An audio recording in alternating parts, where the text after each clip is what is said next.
بسم اللہ الرحمن الرحیم۔ السلام علیکم۔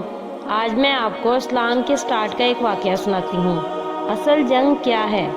بیت المقدس تین مذاہب کی مقدس جگہ، مسلمانوں کا قبلہ دوم، عیسائیوں کے لیے یسوع کی جگہ ولادت، یہودیوں کے لیے ہیکل سلیمان۔ شروع کرتے ہیں حضرت ابراہیم علیہ السلام سے، جن کے دو بیٹے تھے، اسماعیل علیہ السلام اور اسحاق علیہ السلام۔ اسحاق علیہ السلام کے بیٹے تھے حضرت یعقوب علیہ السلام۔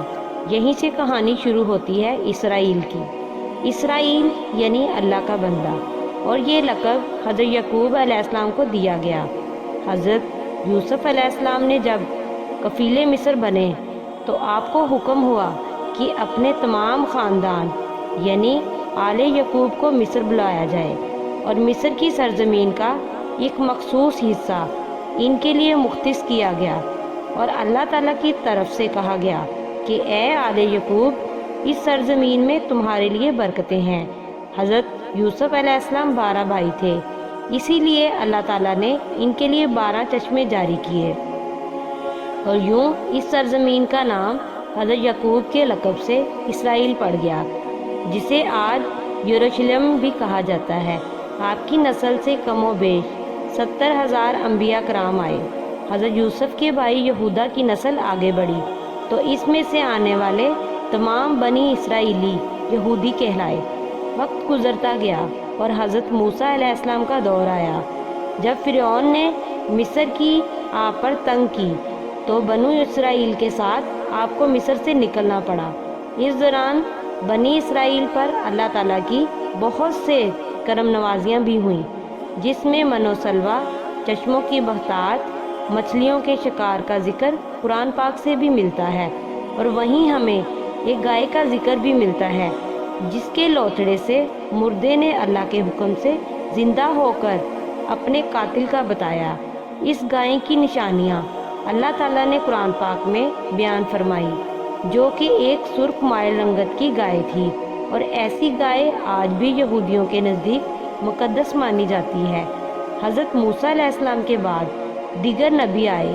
اس دوران میں حضرت موسیٰ علیہ السلام اور ان کے دور کی کچھ باقیات تورات من و سلوہ کا کچھ حصہ بنی۔ اسرائیل نے ایک صندوق میں محفوظ کر لیا۔ یہ اللہ تعالیٰ کی طرف سے حضرت آدم علیہ السلام کو دیا گیا ایک خاص صندوق تھا، جو نسل در نسل نبیوں کے پاس رہا، جسے قرآن میں تابوت سکینہ کے نام پکارا گیا ہے، اور یہ یہودیوں کو اپنی جان سے زیادہ عزیز ہے۔ حضرت داؤد نے جب جالوت کو ہرا کر اس سے تابوت سکینہ حاصل کیا تو یوں بنی اسرائیل نے انہیں نبی تسلیم کر لیا، اور حضرت داؤد علیہ السلام نے اس صندوق کی حفاظت کے لیے ایک ہیکل تعمیر کروانا شروع کیا، جو کہ ان کی زندگی میں مکمل نہ ہو سکا۔ ان کے بیٹے حضرت سلیمان علیہ السلام نے جنوں کی مدد سے اس کو مکمل کروایا، اور اسی دوران میں آپ کی وفات ہو گئی۔ اسی وجہ سے اس ہیکل سلیمانی کہا جاتا ہے۔ بعد ازاں بابل کے بادشاہ بخت نصر نے اسرائیل پر حملہ کیا اور ہیکل سلیمانی کو بھی گرا دیا، اور تابوت سکینہ بھی اپنے ساتھ لے گیا۔ سیپرس دی گریٹ نے دوبارہ یہ شہر حاصل کیا، یہودیوں کو دوبارہ یہاں آباد کیا، اور تابوت سکینہ کو بھی واپس لایا گیا۔ ہیکل سلیمانی ایک دفعہ پھر تعمیر کیا گیا۔ پھر وقت گزرا اور حضرت عیسیٰ علیہ السلام کی آمد ہوئی، جنہیں نعوذ باللہ یہودیوں نے دجال، ناجائز اور کیا کیا لقب دیے۔ یہاں سے یہودیوں میں سے دو الگ قومیں ہو گئیں، ایک یہودی اور دوسرے عیسائی۔ یہودیوں نے سازش کر کے حضرت عیسیٰ علیہ السلام کو صلیب پر چڑھانا چاہا، اور اللہ تعالیٰ نے انہیں اپنے پاس اٹھا لیا۔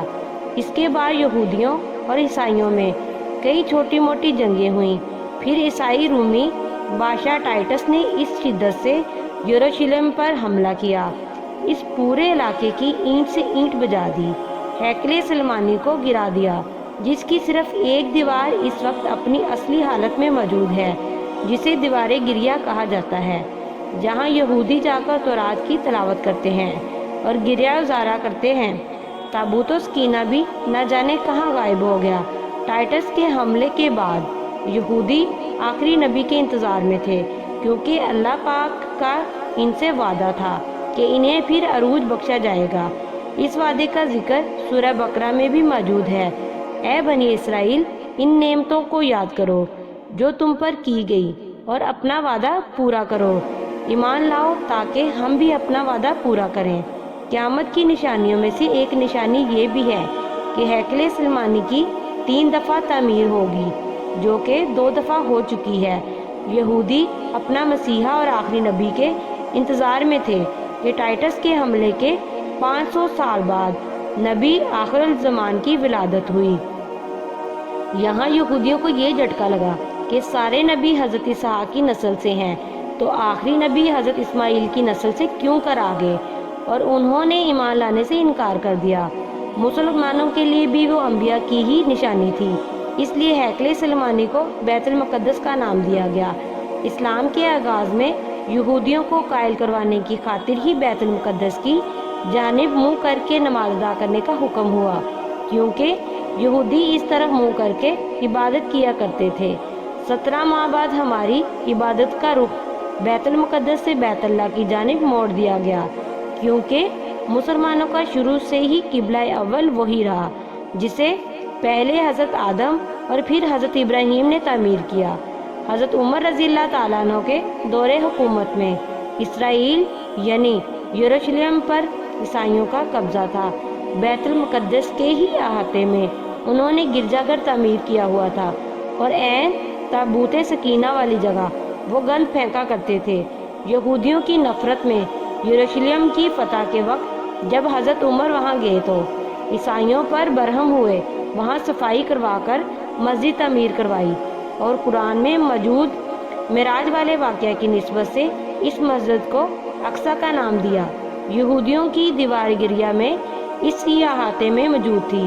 زائرین کی حیثیت سے انہیں بھی وہاں آنے کی اجازت دے دی گئی۔ خلافت عباسیہ تک یروشلم ایک مسلم شہر رہا۔ اس کے بعد عیسائیوں نے دوبارہ یروشلم پر حملہ کر کے اس پر قبضہ کر لیا۔ صلاح الدین ایوبی نے عیسائیوں کے خلاف 50 سے زائد جنگیں کر کے بیت المقدس دوبارہ حاصل کیا، اور پھر 700 سالوں تک یہ خلافت عثمانیہ کے زیر سلطنت رہا۔ یہودیوں کو بھی دیوار گریا تک اپنے مذہبی اقدامات کی آزادی رہی، اور یہودی آہستہ آہستہ پھر یروشلم میں آباد ہونا شروع ہو گئے۔ اس دوران میں کئی بار انہوں نے خلافت عثمانیہ کے سلطان کو پیسوں کے عوض یروشلم انہیں سونپنے کا لالچ دیا، لیکن ناکام رہے۔ اور پھر دوسری جنگ عظیم میں عیسائی سپاہی ہٹلر نے چن چن کر یہودیوں کو مارا۔ قریباً 60 لاکھ کے قریب یہودیوں کا قتل عام کیا گیا، اور یہ در بدر بھاگنے پر مجبور ہو گئے۔ اس دوران میں انہیں یہ اندازہ ہو چکا تھا کہ انہیں اب خود اپنی پہچان بنانی ہے، اور بائبل میں موجود یہودیوں کے آخری عروج سے قبل والی کئی نشانیاں بھی ظاہر ہو چکی تھی، اور وہ یہ تسلیم کر چکے تھے کہ ان کا آخری مسیحا اب دجال ہوگا، جس کی بدولت پوری دنیا میں ان کا دوبارہ بول بالا ہوگا۔ انہوں نے برطانیہ سے ساز باز کر کے خود کو الگ ریاست تسلیم کروا لیا۔ یوں اسرائیل باقاعدہ ایک ملک کی صورت میں دنیا کے نقشے پر ابھرا۔ پھر آہستہ آہستہ انہوں نے فلسطین اور دیگر مصری علاقوں پر بھی قبضہ کر لیا۔ عرب ممالک اسرائیل کے خلاف جنگ پر آئے، لیکن اس وقت تک یہ خود کو اتنا مضبوط کر چکے تھے کہ عرب ممالک کو اس ایک چھوٹے سے ملک سے منہ کی کھانی پڑی۔ عیسائیوں نے بھی دیکھ لیا کہ اب ان سے لڑ کر کچھ وصول نہیں ہونا، تو باقاعدہ گرجا گھروں میں پادریوں نے تقریبات منعقد کی اور یہودیوں کے لیے معافی کا اعلان کیا گیا۔ یوں سیاسی اور اقتصادی مفاد پرستی نے 2000 سالوں سے ایک دوسرے کے ازلی اور جانی دشمنوں کو ایک صف پر لا کھڑا کیا، اور قرآن کی بات بھی سچ ہو گئی کہ یہود و نصارہ ایک دوسرے کے دوست ہیں۔ یہودیوں کے عقائد کے مطابق وہ ہیکل سلیمانی کی حفاظت نہیں کر پائے، تو خود کو قصوروار کہتے ہیں، خود کو سزا دینے کے لیے زنجیروں اور چمڑے سے پیٹتے ہیں، اور دیوار گریا کے پاس آہوزاری کرتے ہیں۔ وہ ایمان رکھتے ہیں تیسری بار انہیں پوری دنیا پر حکمرانی حاصل ہوگی۔ اس کے لیے انہیں مسجد اقصیٰ کو گرانا ہوگا، جس کی تیار کردہ وہ کر چکے ہیں۔ کب سے مسجد اقصیٰ کے نیچے بارودی سرنگیں بچھا دی گئی ہیں۔ اس کے بعد ہیکل سلیمانی تعمیر کر کے تابوت سکینہ وہاں رکھنا ہے۔ تابوت سکینہ بھی وہ دوبارہ حاصل کر چکے ہیں، لیکن مسئلہ تھا سرخ گائے، کیونکہ ان کے عقیدے کے مطابق وہ ناپاک ہیں، اور جب تک پاک نہیں ہو جاتے ہیکل سلیمانی تعمیر نہیں کر سکتے، اور پاک ہونے کے لیے سرخ گائے کی قربانی دینا ہوگی، وہ گائے جس کی نشانیاں قرآن پاک میں بیان کی گئی، جو اس وقت بھی انہیں ڈھونڈنے میں مشکل ہوئی تھی۔ اب بھی 100 سال تک وہ ویسی گائے کی تلاش کرتے رہے۔ ٹیکنالوجی کا استعمال کرتے ہوئے بچے پیدا کرنے کا کامیاب تجربہ کیا۔ انہوں نے پھر اس تجربے کی بدولت ویسی نشانیوں والی گائے پیدا کرنے کی کوشش کی گئی، لیکن ناکام رہے۔